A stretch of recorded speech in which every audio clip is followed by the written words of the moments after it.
मंडी खबर के सह प्रायोजक हैं agriculture insurance company of India limited. संपन्न भारत की पहचान, बीमित फसल खुशहाल किसान।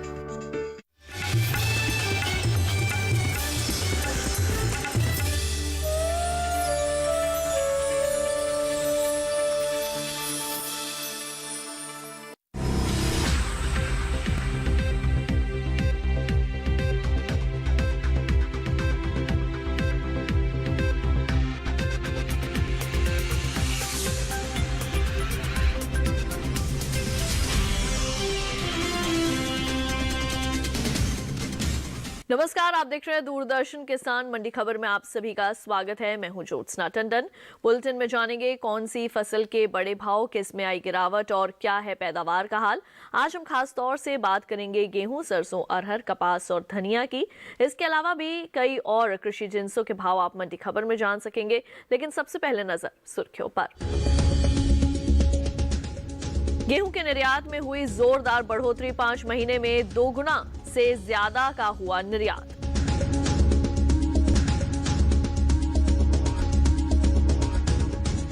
इस साल दलहनी फसलों के निर्यात में आई तेजी, 46% से अधिक की बढ़त दर्ज।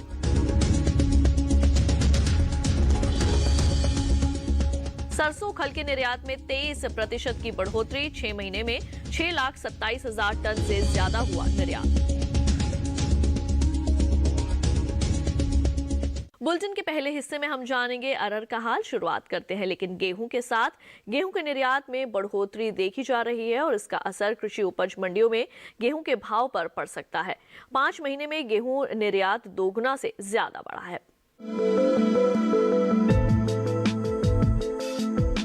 अंतर्राष्ट्रीय बाजार में भारतीय गेहूं के लिए मांग निकल रही है और इस वजह से देश से गेहूं निर्यात में इजाफा हो रहा है।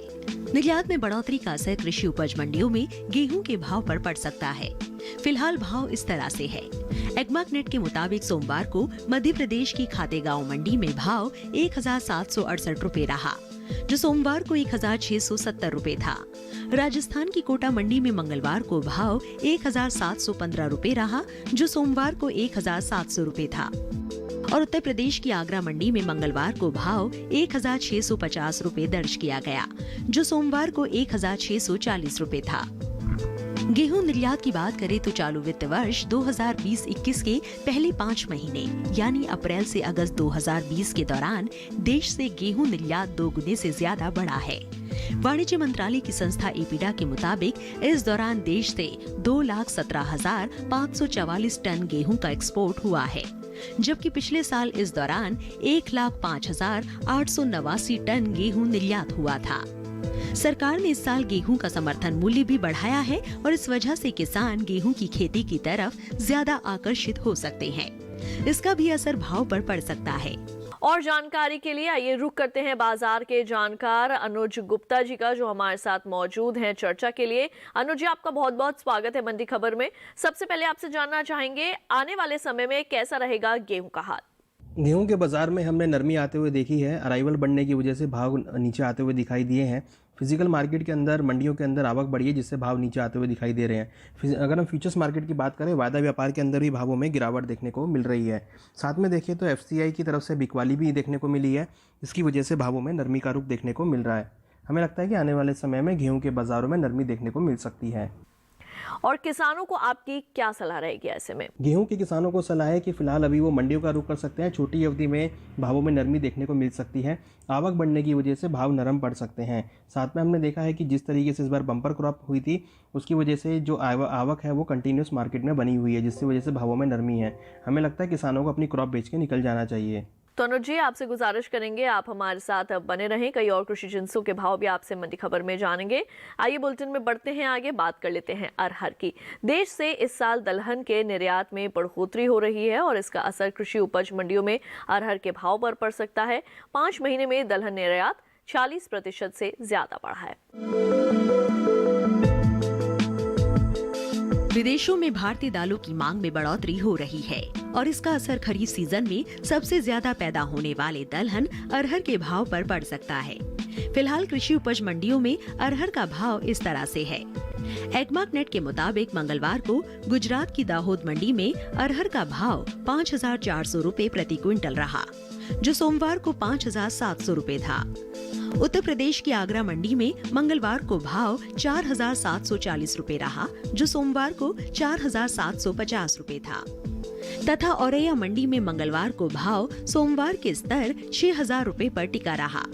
दलहन निर्यात की बात करें तो चालू वित्त वर्ष 2020-21 के पहले 5 महीने यानी अप्रैल से अगस्त 2020 के दौरान निर्यात में 46% से ज्यादा की बढ़ोतरी हुई है। वाणिज्य मंत्रालय की संस्था एपिडा के मुताबिक इस साल अप्रैल से अगस्त के दौरान देश से 1,47,564 टन दलहन का निर्यात हुआ है, जबकि पिछले साल इस दौरान 1,08,43 टन का एक्सपोर्ट हुआ था। किसानों को दलहन का सही भाव दिलाने के लिए सरकार ने समर्थन मूल्य पर मूंग और उड़द की खरीद शुरू कर दी है और इसका भी असर अरहर के भाव पर पड़ सकता है। आइए एक बार फिर से चलते हैं अनुज गुप्ता जी के पास। अनुज जी, किस ओर जा सकते हैं अरहर के भाव? अरहर और दालों की बात करें तो यहाँ पर कुछ प्रॉफिट बुकिंग देखने को मिली है। फिजिकल मार्केट में हायर रेट होने की वजह से आवक बढ़ी है, जिससे भावों में नरमी का रुख देखने को मिल रहा है। हालांकि अगर देखें तो यहाँ पर सरकार ने तुअर के इंपोर्ट के लिए भी लाइसेंस की डेट बढ़ाई है, जिससे एक अच्छा सपोर्ट भावों को मिल सकता है। तो यहाँ पर जब इंपोर्ट होगा तो भावों में नरमी देखने को मिल सकती है। तो हमें लगता है कि फिलहाल किसानों को अपनी क्रॉप को बेच के निकल जाना चाहिए। छोटी अवधि में अगर देखें तो भावों में कुछ नरमी देखने को मिल सकती है। और जिन किसानों के पास फसल है उन्हें क्या करना चाहिए? फसल को बेच दें या फिर रोक कर रखें?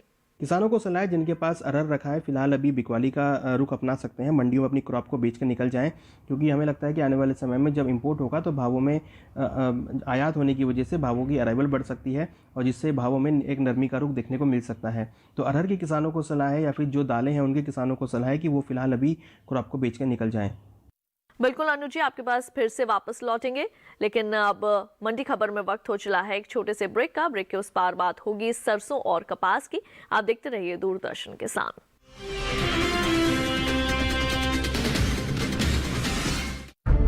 विपदा कोई भी हो, पर किसान है सुरक्षित। AIC है ना। भारत सरकार द्वारा स्थापित फसल बीमा विशेषज्ञ कंपनी।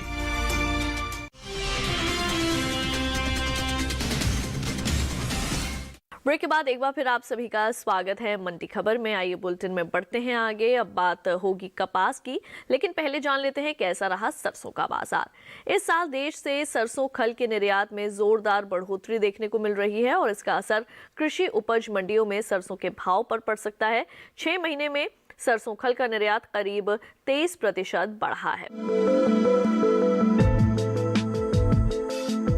विदेशों में भारतीय सरसों खल की मांग में बढ़ोतरी देखने को मिल रही है, जिस वजह से इस साल सरसों खल निर्यात में उछाल आया है। सरसों खल निर्यात बढ़ने का असर सरसों के भाव पर पड़ सकता है। फिलहाल कृषि उपज मंडियों में सरसों का भाव इस तरह से है। एगमार्क नेट के मुताबिक मंगलवार को राजस्थान की लालसोट मंडी में सरसों का भाव 5,640 रुपए रहा, जो सोमवार को 5,610 रुपए था। गंगापुर सिटी मंडी में मंगलवार को भाव 5,622 रुपए रहा, जो सोमवार को 5,624 रुपए था।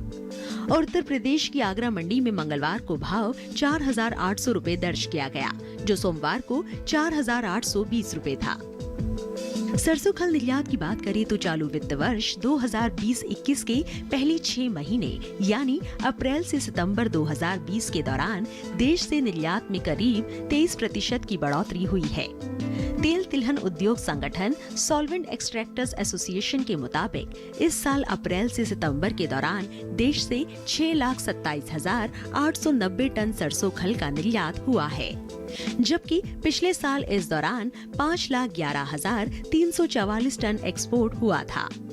सरकार ने पिछले कुछ समय से किसानों से समर्थन मूल्य पर सरसों की खरीद भी बढ़ाई है। ऐसे में इस साल किसान बढ़े हुए समर्थन मूल्य को देखकर ज्यादा खेती कर सकते हैं और इसका भी असर भाव पर पड़ सकता है। आइए एक बार फिर चलते हैं अनुज गुप्ता जी के पास। अनुज जी, आगे आने वाले समय में किस करवट बैठेगा सरसों का बाजार? सरसों के बाज़ार में कंटिन्यूस तेज़ी देखने को मिल रही है। आज भी अगर हम देखें तो वायदा व्यापार में लाइफ टाइम हाई के ऊपर भाव चलते हुए दिखाई दे रहे हैं। फिजिकल मार्केट के अंदर फेस्टिवल डिमांड बढ़ने की वजह से भावों में तेज़ी का रुख देखने को मिल रहा है। अगर हम देखें तो कहीं ना कहीं जिस तरीके से आवक बढ़ी है, जिस तरीके से डिमांड बढ़ी है, फेस्टिवल डिमांड बढ़ी है, आवक कम होने की वजह से भावों में तेज़ी देखने को मिल रही है। साथ में देखें तो अगर हम देखें तो फेस्टिवल डिमांड की वजह से भावों में तेज़ी है। मंडी के अंदर भी देखें तो यहाँ पर आवक कम होने की वजह से भावों को सपोर्ट मिलता हुआ दिख रहा है। और आप ऐसे में किसान जो हैं उनसे क्या कहना चाहेंगे? सरसों के किसानों को सलाह है, जिनके पास सरसों रखी है फिलहाल होल्ड करके चलें। जैसे कि हमने पहले भी कहा था कि जिनके पास सरसों है अभी होल्ड करके चल सकते हैं, तो हमें लगता है कि आगे भी अभी होल्ड करके चल सकते हैं, क्योंकि जिस तरीके से यहाँ पर भाव ऊपर आते हुए दिख रहे हैं, हमें लगता है कि भावों में तेज़ी और देखने को मिल सकती है। फेस्टिवल डिमांड की वजह से भावों को सपोर्ट मिलता हुआ दिख रहा है। हमें लगता है कि सरसों के बाजार में आने वाले दिनों में तेज़ी का रुख देखने को मिल सकता है, तो किसान अपनी क्रॉप को होल्ड करके चलें, उनको आने वाले दिनों में अच्छे दाम मिल सकते हैं। बिल्कुल अनुज जी, आपके पास वापस लौटेंगे। आइए बढ़ते हैं आगे और एक नजर डाल लेते हैं चने के बाजार भाव पर। कर्नाटक की गुलबर्गा मंडी में चने का भाव रहा 5,000 रुपए।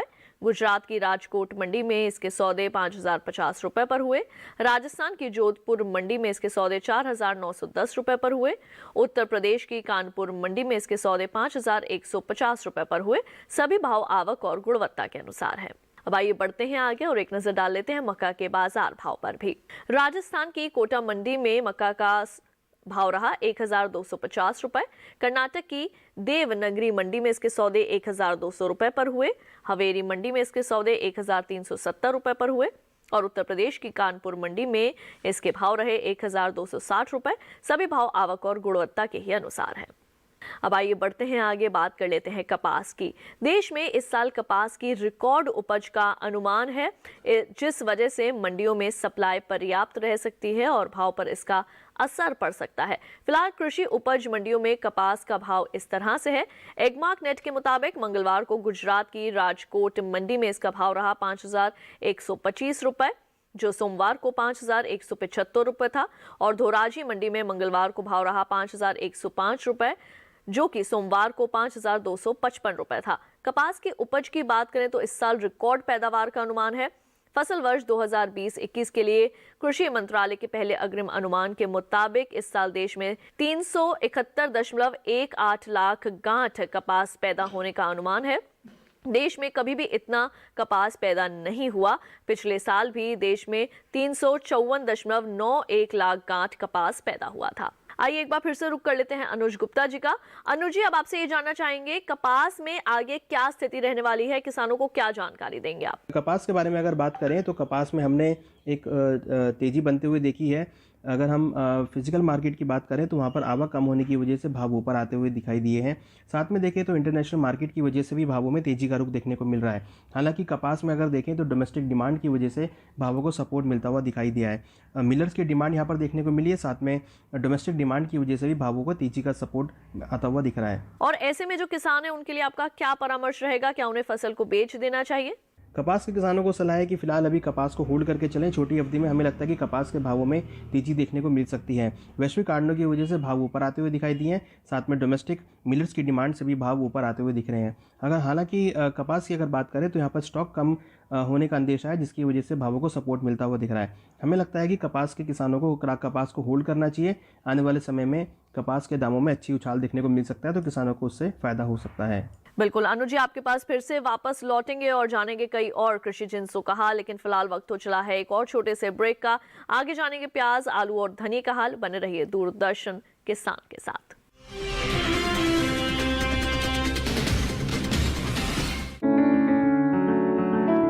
महका महका घर आंगन, हरियाली से खिलेगा तन मन। छत पर छोटी सी बगिया, जरूरत भी पूरी, शौक भी पूरा। देखिए छत पर बागवानी, शनिवार सुबह 9 बजे।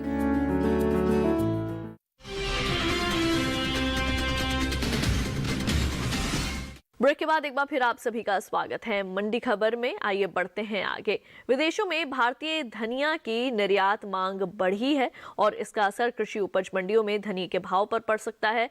फिलहाल मंडियों में धनिया का भाव इस तरह से है।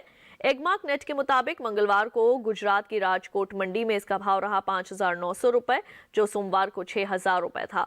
और राजस्थान की कोटा मंडी में मंगलवार को भाव 5,100 रुपए दर्ज किया गया, जो सोमवार को 5,200 रुपए था। धनिया निर्यात की बात करें तो मार्च में खत्म हुए वित्त वर्ष 2019-20 के दौरान निर्यात में करीब 3% का इजाफा हुआ है। भारतीय मसाला बोर्ड के मुताबिक 2019-20 के दौरान देश से 50,250 टन धनिया का निर्यात हुआ, जबकि 2018-19 के दौरान देश से 48,900 टन धनिया का एक्सपोर्ट हुआ है। और आइए एक बार फिर से चलते हैं अनुज गुप्ता जी के पास, जो लगातार हमारे साथ बने हुए हैं। अनुज गुप्ता जी, अभी की स्थिति को देखते हुए आगे आने वाले समय में किस ओर जा सकते हैं धनिया के भाव? धनिया की अगर बात करें तो धनिया में हमने एक बढ़त आते हुए देखी है। अगर हम देखें तो यहाँ पर कहीं ना कहीं आवक कम होने की वजह से भावों को सपोर्ट मिलता हुआ दिख रहा है। अगर हम धनिया के बारे में बात करें तो धनिया के भावों में कंटिन्यूअस तेजी बनती हुई दिख रही है। हमें लगता है कि धनिया के बाजार में आने वाले दिनों में तेजी देखने को मिल सकती है। हालांकि निर्यात मांग अच्छी बनी होने की वजह से भावों को यहाँ पे सपोर्ट मिलता हुआ दिख रहा है। किसानों के लिए आप क्या सलाह देना चाहेंगे? धनिया के किसानों को सलाह है, जिनके पास धनिया रखा है फिलहाल होल्ड करके चलें। छोटी अवधि में यहाँ से एक्सपेक्टेड है भाव ऊपर आ सकते हैं। हालांकि एक्सपोर्ट डिमांड की वजह से भावों को सपोर्ट मिल रहा है, साथ में वादा व्यापार के अंदर भी भाव ऊपर आते हुए दिख रहे हैं। तो हमारी सलाह किसानों को है कि वो धनिया के बाजार में अभी क्रॉप को होल्ड करके चलें। छोटी अवधि में भावों में तेजी का रुख देखने को मिल सकता है। बिल्कुल। तो अनुज जी, हमारे साथ जुड़ने के लिए और कृषि जिंसों के संबंध में तमाम जानकारियां जो आपने हमारे साथ साझा की है, उसके लिए आपका बहुत बहुत शुक्रिया। आइए बढ़ते हैं आगे, नजर डाल लेते हैं प्याज के बाजार भाव पर। दिल्ली के आजादपुर मंडी में प्याज का भाव रहा 4,550 रुपए। हिमाचल प्रदेश की धनोटू मंडी में इसके सौदे 5,250 रुपए पर हुए। हरियाणा की बरवाला मंडी में इसके सौदे 4,000 रुपए पर हुए। और उत्तर प्रदेश की आगरा मंडी में प्याज 4,150 रुपए पर बिका। सभी भाव आवक और गुणवत्ता के अनुसार हैं। अब आइए बात कर लेते हैं आलू के बाजार भाव की। उत्तर प्रदेश की आगरा मंडी में आलू के सौदे 2,625 रुपए पर हुए। अलीगढ़ मंडी में 3,050 रुपए पर हुए। पंजाब की फगवाड़ा मंडी में इसके सौदे 2,850 रुपए पर हुए। और गुजरात की सूरत मंडी में आलू 3,025 रुपए पर बिका। सभी भाव आवक और गुणवत्ता के मुताबिक हैं। तो आज की मंडी खबर में बस इतना ही। उम्मीद है किसानों को अपनी उपज का सही भाव लेने में मंडी खबर से मदद मिल रही होगी। फिलहाल लेते हैं विदा। आप देखते रहिए दूरदर्शन किसान। मुझे दीजिए इजाजत। नमस्कार।